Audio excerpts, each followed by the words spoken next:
तो hello guys, welcome to your on classes, diploma classes. तो चलिए, मैंने लेक्चर नंबर फर्स्ट में आपको सीमेंट के बारे में बताया कि सीमेंट होता क्या है। तो सीमेंट क्या है? सीमेंट एक बाइंडर है जो कि केमिकल सब्सटेंस से मिलकर बना है और वो क्या करता है, बाइंडिंग करता है एक दूसरे मटेरियल के साथ। और उसका फार्मूला बताया था और मैं उसका मेन फंक्शन बताया था कि सीमेंट का जो मेन फंक्शन होता है वो क्या होता है कि बाइंडिंग करने में मदद करता है। किसके साथ? तो एग्रीगेट के साथ बाइंडिंग करने में एक दूसरे के साथ मदद करता है। तो मैंने नेक्स्ट बताया था कि केमिकल इंग्रेडिएंट सीमेंट में कौन कौन होता है। तो जैसे कि लाइम होता है, सिलिका होता है, एल्यूमिनियम होता है और आयरन आयरन ऑक्साइड होता है। और मैंने उसमें आपको केमिकल कंपोनेंट ऑफ इंग्रेडिएंट जो कि मेनली यूज़ होता है सीमेंट में, जैसे कि die calcium of silicate, try calcium of silicate, alumino और फिर था die calcium of alumino ferrite था। और मैंने उसमें आगे बताया था कि बॉगिस कंपाउंड होता है क्या। तो बॉगिस कंपाउंड होता है कि वाटर के साथ जब सीमेंट रिएक्ट करता है उसमें क्या करता है, वो हाइड्रेटर बनाता है। हाइड्रेशन प्रोसेस के द्वारा इसमें क्या होता है, उसको हम उसमें हाइड्रेशन प्रोसेस को हम क्या कह सकते हैं, उसमें हम कह सकते हैं कि वो उसमें बॉगिस कंपाउंड का फॉर्मेशन होता है। और उसमें क्या होता है, एक्सोथर्मिक रिएक्शन होता है और हीट ऑफ हाइड्रेशन भी उसमें होता है। हीट ऑफ हाइड्रेशन कहने का मतलब कि हीट का रिलीज होना। तो चलिए, आज हम लोग देखते हैं लेक्चर नंबर 2 में, जो कि है property and chemical property of ordinary Portland cement. तो हम फर्स्ट ऑफ ऑल देखेंगे कि फिजिकल प्रॉपर्टी क्या क्या है। तो first of all physical property में हो गया finance, setting time, strength, soundness, heat of hydration और स्पेसिफिक ग्रेविटी।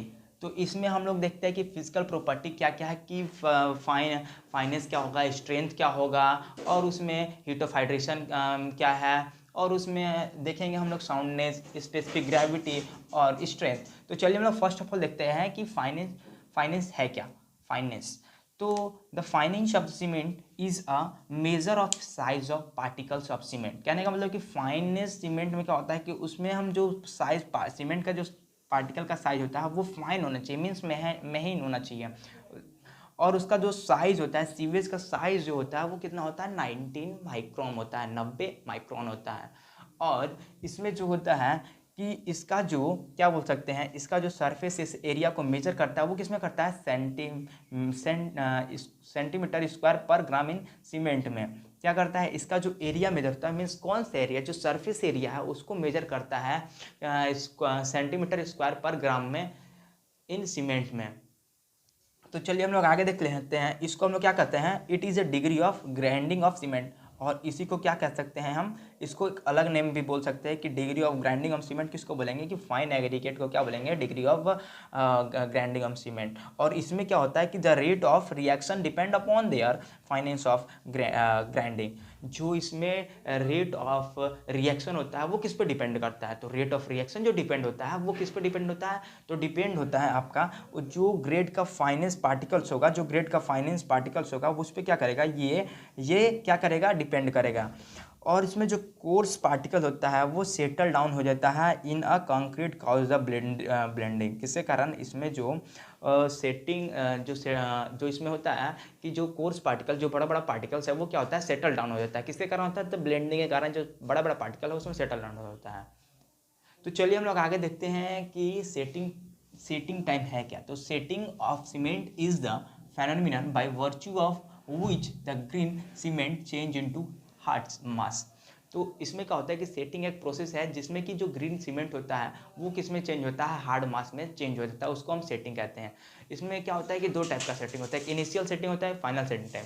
इनिशियल सेटिंग जब हम वाटर को सीमेंट के साथ जब हम ऐड करते हैं तो जो स्टार्टिंग पीरियड होता है उसको हम क्या बोलते हैं, इनिशियल सेटिंग टाइम। और फाइनल सेटिंग टाइम जब वो अपना प्लास्टिसिटी लूज करेगा, जब अपना क्या करेगा, प्लास्टिसिटी लूज करेगा, या बोल सकते हैं कि वो हार्डन प्रॉपर्टी को शो करेगा, तो उसमें हम क्या बोलेंगे कि फाइनल सेटिंग टाइम। तो चलिए, कितना होता है फाइनल सेटिंग टाइम और initial setting time. The initial setting time should not be less than 30 minute and final setting time should not be greater than 600 minute. तो कहने का मतलब कि जो इनिशियल सेटिंग टाइम होना चाहिए वो कितना होना चाहिए, 30 मिनट से क्या होना चाहिए, ज़्यादा नहीं होना चाहिए। और जो फाइनल सेटिंग टाइम होना चाहिए वो क्या होना चाहिए, वो नहीं ज़्यादा नहीं होना चाहिए, किससे, 600 मिनट से। जो इसका IS कोड है, IS कोड 1226 के द्वारा ये बताया गया है कि जो पार्टिकल सेटिंग टाइम जो होना चाहिए वो वो कितना होना चाहिए, 30 मिनट से कम नहीं होना चाहिए, और जो फाइनल सेटिंग टाइम होना चाहिए वो 600 मिनट से ज़्यादा नहीं होना चाहिए। किसके द्वारा बताएगा, तो IS कोड के द्वारा, जो मेरा है 12269 के द्वारा। तो एक और प्रॉपर्टी है इसका कि chemical should not lose its plasticity, its still variation the operation of mixing, transportation and placing are completed. कहने का मतलब कि ये बोलना चाह रहा है कि जो इसका प्लास्टिसिटी है वो लूज़ नहीं करेगा। कब तक लूज़ नहीं करेगा, जब तक ये मिक्सिंग ना हो जाए अच्छे प्रोपोर्शन में, और इसका ट्रांसपोर्टेशन ना हो जाए, मतलब मिक्स अच्छे से हो और इसका एक जगह से दूसरी जगह पर ट्रांसपोर्टेशन हो। वो अपना क्या होना चाहिए कि प्लास्टिसिटी लूज़ नहीं करना चाहिए। नहीं तो प्लास्टिसिटी लूज़ करेगा तो वो क्या आ जाएगा, फाइनल स्टेज में आ जाएगा, मीन्स फाइनल सेटिंग टाइम में हो जाएगा, और वो अपना प्लास्टिसिटी लूज़ करेगा तो वो हार्ड बन जाएगा। तो उसी को बोल रहा है कि इसमें अपना प्लास्टिसिटी लूज़ ना करे, किसमें, तो सेटिंग प्रॉपर्टी में। तो थर्ड हम लोग देखते हैं कि स्ट्रेंथ है क्या।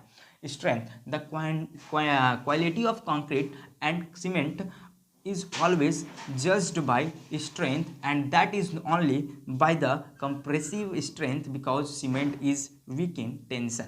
कहने का मतलब कि बोल रहा है कि इसको स्ट्रेंथ के हिसाब से जज ना करें, इसका कंप्रेसिव स्ट्रेंथ के हिसाब से करें। क्या बोल रहा है कि the quality of cement and cement is always judged bye strength and that is only compressive strength become cement is weak in tension. कहने का मतलब कि जो क्वालिटी ऑफ सीमेंट और कंक्रीट का है उसको जज करना करे इसका स्ट्रेंथ से, और जो इसमें ओनली क्या होता है कि किसमें कंप्रेसिव स्ट्रेंथ होता है, किसमें, तो जो कंक्रीट और सीमेंट में का जो क्वालिटी होता है उसमें क्या होता है, कंप्रेसिव स्ट्रेंथ होता है। तो उसमें क्या होता है कि कंप्रेसिव स्ट्रेंथ में तो स्ट्रांग है, बट ये क्या है कि जो कंप्रेसिव स्ट्रेंथ में तो स्ट्रांग है, बट ये टेंशन में क्या है, वीक है। तो टेंशन में वीक है, तो इसमें हम क्या करेंगे, टेंशन में हम लोग स्ट्रांग करने के लिए हम लोग इसमें रेनफोर्समेंट प्रोवाइड करते हैं। तो यहाँ पे वही लिखा है कि for tensile strength the steel reinforcement always provide.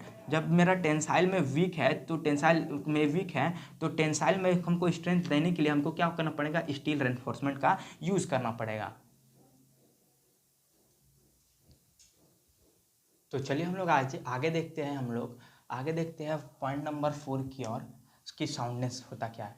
तो फर्स्ट ऑफ ऑल साउंडनेस देखते हैं कि होता क्या है। तो soundness of cement refers to the stability of volume change in process of setting and hardening. कहने का मतलब कि साउंडनेस ऑफ सीमेंट किसको रेफर करता है, तो रेफर करता है किसको, किसके स्टेबिलिटी को, वॉल्यूम को चेंज करने का जो स्टेबिलिटी उसको, और उस प्रोसेस को क्या करता है, सेटिंग और हार्डनिंग करने में मदद करता है। साउंडिंग ऑफ सीमेंट रेफर करता है किसको, तो किसको रेफर करता है, तो स्टेबिलिटी को रेफर करता है कि जो वॉल्यूम चेंज हुआ है वो क्या उसका सेटिंग और हार्डनिंग प्रोसेस अच्छा है कि नहीं। तो इसका पर्पस होता है, ये किस लिए करते हैं साउंडनेस, तो ये करते हैं to determine the durability of cement. तो साउंडनेस टेस्ट दो टाइप का होता है, एक ली चैटरली मेथड और एक होता है ऑटोक्लेव मेथड। जो पहला होता है ली चैटरली मेथड और ऑटोक्लेव मेथड, जो पहला होता है ली चैटरली मेथड और दूसरा होता है ऑटोक्लेव मेथड।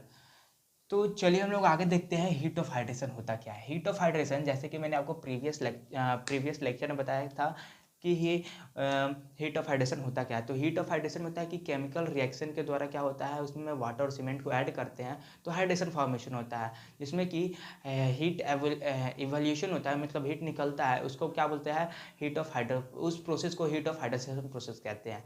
और उसमें क्या होता है, उसमें होता है कि एक्सोथर्मिक प्रोसेस होता है, उसमें क्या होता है, एक्सोथर्मिक प्रोसेस होता है। तो चलिए वही लिखा हुआ है कि सीमेंट केमिकल रिएक्शन के द्वारा क्या मिलता है हमको, सीमेंट प्लस वाटर, और इसको क्या बोलते हैं हम, केमिकल रिएक्शन करते हैं सीमेंट प्लस वाटर में तो हमको हाइड्रेशन मिलता है। हाइड्रेशन प्रोसेस के बाद क्या करता है, उसमें होता है कि heat evolution during the chemical reaction is known as क्या बोल सकते हैं, heat of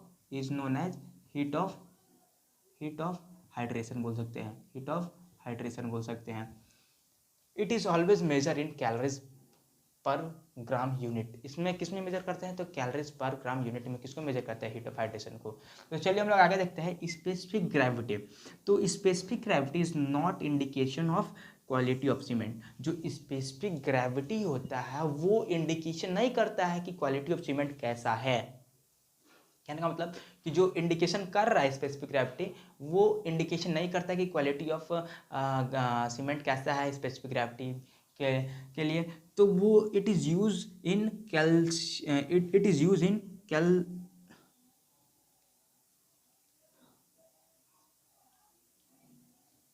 sorry it is use in calculation of mix proportion. ये क्या करता है, एक मिक्स प्रोपोर्शन में कैलकुलेट करने में हमको स्पेसिफिक ग्रेविटी मदद करता है। कहने का मतलब कि specific gravity is not indication of quality of cement.